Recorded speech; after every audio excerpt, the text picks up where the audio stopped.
J'étais assise dans mon bureau à la maison quand la notification a retenti. Le groupe familial. Le message de Julie est apparu, accompagné de 3 émojis de fête. Enfin en train d'acheter la maison de plage de Marie aux enchères après saisie. La banque l'a mise à 400 000 €. Elle vaut au moins 2,8 millions d'euros. On l'a fait estimer la semaine prochaine. On peut la revendre avec bénéfice ou la garder comme maison de vacances familiale. La réponse de papa est arrivée moins de 90 secondes plus tard. Je t'ai viré 200 000 €. Ta mère et moi, on participe. Maman. Il était temps que cet endroit serve enfin à quelque chose. Mon frère Tristan. Je peux entrer dans l'affaire? J'ai 50 000 € à investir. Julie. Famille uniquement. J'ai déjà l'apport nécessaire. La vente est jeudi. Je suis restée figée devant mon téléphone. La maison de plage. Celle que j'avais achetée en 2019. Celle dont je payais le crédit immobilier sans faute depuis 6 ans. Celle qui n'avait jamais été saisie. Je n'ai pas répondu au groupe. J'ai ouvert mon application bancaire à la place. Ligne du prêt immobilier. Solde actuel, 0 €. J'avais effectué le dernier versement 3 semaines plus tôt. 1,2 million d'euros remboursés par anticipation. La maison m'appartenait entièrement, sans la moindre dette. Mon téléphone a vibré. Message privé de Julie. Ne t'inquiète pas pour la maison. Je sais que tu galères. Au moins, elle restera dans la famille. Tu pourras même venir de temps en temps, si tu demandes gentiment. Tu galères. Encore ce mot. Le mot qu'ils utilisaient depuis 6 ans pour résumer ma vie. Le mot qui leur permettait de dormir tranquille tout en balayant d'un revers de main tout ce que j'avais construit. Pendant 6 ans, ma famille a raconté ma vie comme s'il s'agissait d'un drame. La maison de plage? Une erreur impulsive. Le crédit immobilier? Un boulet financier. Ma carrière de consultante en préservation marine? Une crise de la quarantaine. Ce qu'ils ignoraient, c'est que mon activité de conseil me rapportait 240 000 € par an. La maison de plage était mon bureau, ma station de recherche et mon foyer. Le prêt était largement supportable. Le remboursement anticipé était un choix stratégique. Je me suis assise à mon bureau et j'ai créé un document. Pas pour eux. Pour moi. Je l'ai intitulé « Le registre fantôme ». Année de silence. Prix régional de préservation obtenu en 2021. Ma famille n'en a pas parlé. Coût, validation irrécupérable. Article dans National Geographic en 2022. Maman a juste dit « C'est bien ». Puis elle a changé de sujet pour parler de la nouvelle voiture de Julie en moins de 40 secondes. Coût, fierté pour mon travail, jamais reconnu. Crédit immobilier de 1,2 million d'euros remboursé par anticipation en 2024. Je ne leur ai rien dit parce que chaque réussite financière était systématiquement présentée soit comme de la chance, soit comme de l'inconscience. Coût, joie de partager définitivement perdu. Article de recherche publié sur la préservation des écosystèmes côtiers en 2023. 12 mois de travail. Papa m'a demandé si ça rapportait quelque chose. Quand j'ai répondu non, il a dit « Alors ça ne sert à rien ». Coût, réussite intellectuelle méprisée. Vol de temps. À chaque repas de famille, toujours les mêmes questions. Alors, c'est pour quand un vrai travail? Pendant que le poste de Julie au guichet d'une banque était qualifié de carrière stable. Coût, 4 heures par mois x 72 mois égale 288 heures de dignité perdue. 3 repas de Thanksgiving passés à expliquer mon métier pour entendre ensuite. Ça a l'air compliqué. Avant qu'on ne change de sujet. Coût, respect professionnel jamais accordé. À Noël 2022, j'ai montré des photos de mon bateau de recherche. Julie a montré des photos de sa Toyota Camry, devenue ici une Peugeot 508. Le sien a eu droit à 40 minutes de conversation. Le mien a un simple. C'est peu pratique. Coût, égalité de traitement. Érosion de la confiance. Julie a acheté une voiture à 40 000 €. Toute la famille a célébré son achat. Papa l'a qualifiée de brillante sur le plan financier. Moi, j'ai acheté un bateau de recherche à 85 000 €. On m'a accusé de gaspillage et de frime. Coût, estime de soi. Ma sœur a obtenu une promotion de guichetière principale. Dîner de famille, gâteau, champagne. Moi, j'ai décroché un contrat de conseil de 720 000 € sur 3 ans. Je leur en ai parlé pendant le dîner. Maman a seulement répondu. Fais attention avec ce genre de contrat. Aucune célébration. Coût, fierté familiale face à ma réussite. Comptabilité émotionnelle. Des années de coups de fil envoyés sur messagerie quand c'était moi qui appelais, mais une réponse immédiate dès que Julie appelait. Coût, priorité jamais accordée. Mon anniversaire oublié 3 fois en 6 ans. Celui de Julie, jamais une seule fois. Coût, réciprocité inexistante.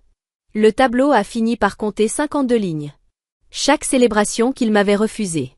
Chaque réussite qu'ils avaient minimisée. Chaque succès qu'ils avaient réécrit en échec. Je me suis alors repensé à un concept appris en thérapie. Le piège des coûts déjà investis. J'avais continué à investir dans mes relations familiales, persuadé qu'un jour, le gros lot finirait par tomber, leur acceptation. Mais une machine à sous ne paie pas parce qu'on la nourrit assez longtemps. Elle paie au hasard. Ou jamais. C'était là, mon véritable point de départ. Pas quand j'avais acheté la maison de plage. Pas quand j'avais changé de carrière. À cet instant précis. Debout dans ma cuisine, l'air salé entrant par les fenêtres, face à une conversation de famille où ils célébraient le vol de ma maison. Quelque chose s'est figé en moi. La famille, ce n'est pas ceux qui partagent ton sang. C'est ceux qui sont là quand le sang ne suffit plus. Eux n'avaient jamais été là. Jeudi matin, 9h47. Julie a écrit dans le groupe familial. À la vente en ce moment. La maison de plage est à moi dans 20 minutes. Je sens déjà le goût des cocktails sur la terrasse. J'étais en réunion avec un client, en train de parler d'un projet de restauration côtière à 180 000 €, quand mon téléphone s'est mis à sonner. Numéro inconnu. J'ai laissé filer vers la messagerie. Deuxième appel. Même numéro. Troisième appel. Je me suis excusée et j'ai répondu. Mademoiselle Marie Chin à l'appareil. Ici Robert Caldwell, directeur général adjoint de la Banque Littorale Fédérale. Veuillez excuser l'urgence de cet appel, mais nous avons un problème. Une femme nommée Julie Chin a contacté notre service des saisies en affirmant vous représenter pour l'achat d'un bien situé au 847, avenue de la Vue Océane. Votre bien. Mon bien. Ces mots avaient quelque chose de solide. Ce bien n'est pas en saisie, ai-je répondu calmement. Exactement. Vous avez remboursé l'intégralité du crédit il y a 3 semaines. Règlement anticipé de 1,2 million d'euros. L'une de nos transactions les plus simples cette année. Mais mademoiselle Julie Chin est actuellement au tribunal du comté avec un chèque de banque de 400 000 €, affirmant qu'elle achète ce bien aux enchères. Elle a fourni des documents indiquant qu'elle est votre sœur. C'est bien ma sœur. Mais elle ne me représente pas. Elle n'a pas mon autorisation et je n'ai approuvé aucune vente. Un silence s'est installé au bout du fil. Puis la voix de l'homme est revenue. Mademoiselle Chin, je dois vous poser la question directement. Votre sœur tente-t-elle d'acheter frauduleusement votre propriété? La question est restée suspendue dans l'air. C'était l'instant précis. La ligne nette et irréversible entre la loyauté familiale et la réalité juridique. Oui, ai-je répondu. C'est exactement ce qu'elle tente de faire. Je vais ajouter notre service juridique à l'appel. Restez en ligne s'il vous plaît. Étape 1, vérification des documents, 47 minutes. L'enquête s'est mise en marche avec la précision méthodique d'une machine administrative. La banque a examiné chaque dossier. Acte d'origine du prêt immobilier, 2019. Signé par moi. Historique des paiements. 72 mensualités consécutives. Jamais un retard. Jamais un paiement manqué. Autorisation de remboursement anticipé. Ma signature, mon compte, mon code de validation. Titre de propriété actuel. Marie Chin. Unique propriétaire. Aucune hypothèque. Aucune charge. La revendication de Julie? Aucune preuve. Seulement un faux avis de saisie qu'elle avait créé à partir d'un modèle téléchargé sur un site de formulaire juridique. Étape 2, alerte fraude, 12 minutes.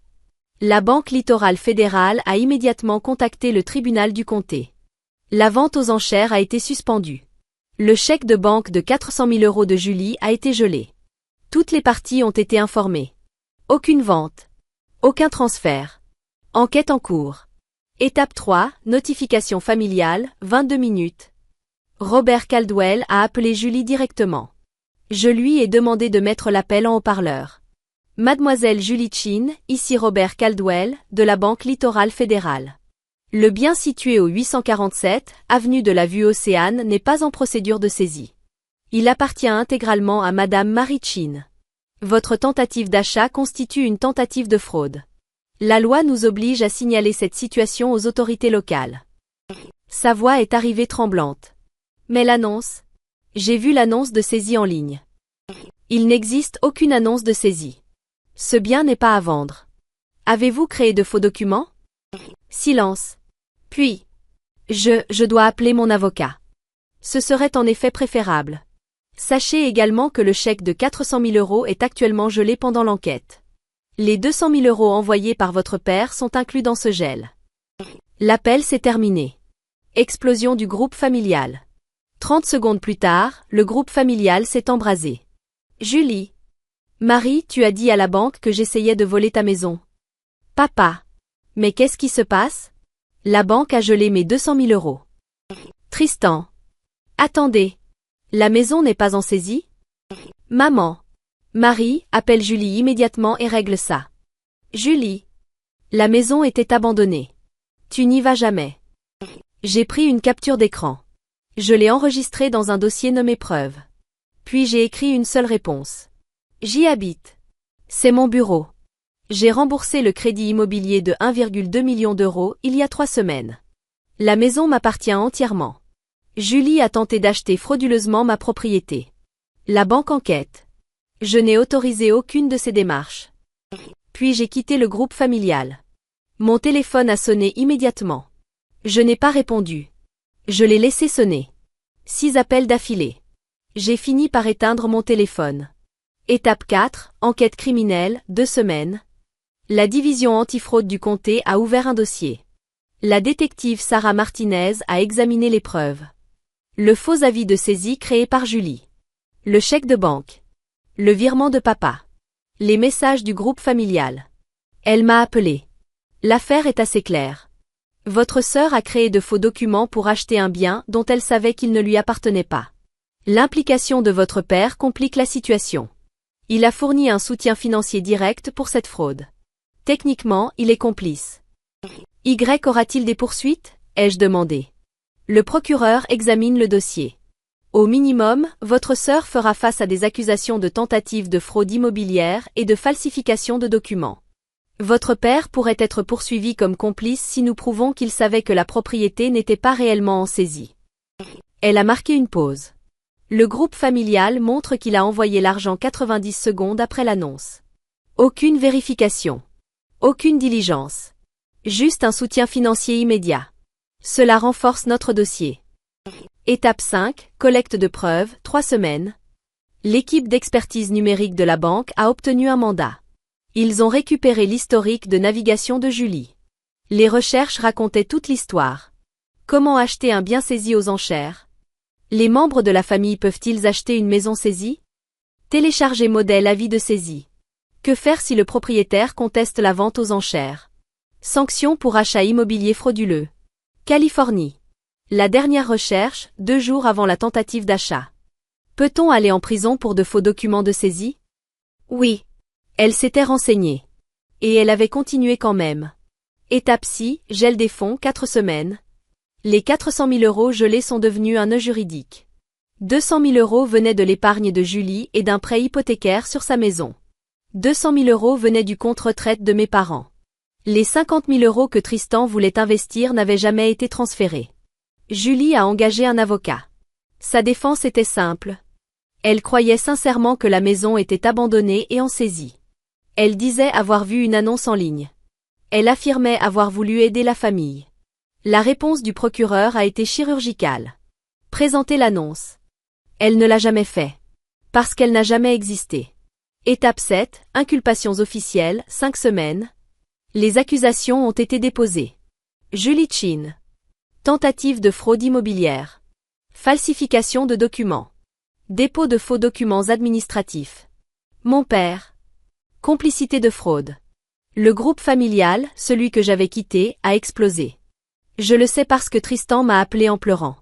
D'après lui. Maman. C'est ridicule. Julie a fait une erreur. Julie. Marie détruit notre famille pour une maison. Papa. Je risque des poursuites pénales parce que ma fille est rancunière. Tristan m'a appelé un soir. Sa voix était hésitante. Peut-être qu'on aurait dû vérifier si la maison était vraiment en saisie. Il m'a envoyé des captures d'écran du groupe familial. Ils disent que tu es la méchante de l'histoire, a-t-il murmuré. Puis il a ajouté. Mais Marie, tu as acheté une maison qui vaut 2,8 millions d'euros et tu as remboursé 1,2 million par anticipation. Tu as réussi tout ce temps. Et nous, on t'a traité comme si tu étais en train d'échouer. Oui, ai-je répondu simplement. Un silence. Puis sa voix s'est brisée. Je suis désolée. Vraiment désolée. Je me suis montrée prudente. Je crois que tu veux faire mieux. Mais il reste à voir si tu le feras réellement. Étape 8, négociation de plaidoyer, 8 semaines. L'avocat de Julie a négocié un accord. Plaidoyer de culpabilité pour tentative de fraude. La peine. 5 ans de mise à l'épreuve. 50 000 euros d'amende. Remboursement des frais juridiques. Casier judiciaire permanent. Aucune peine de prison. Les accusations contre mon père ont été abandonnées en échange de sa coopération et de son témoignage. Dans les documents judiciaires, il a dû reconnaître qu'il avait envoyé 200 000 euros sans vérifier la situation réelle de la propriété. Son argent lui a été rendu.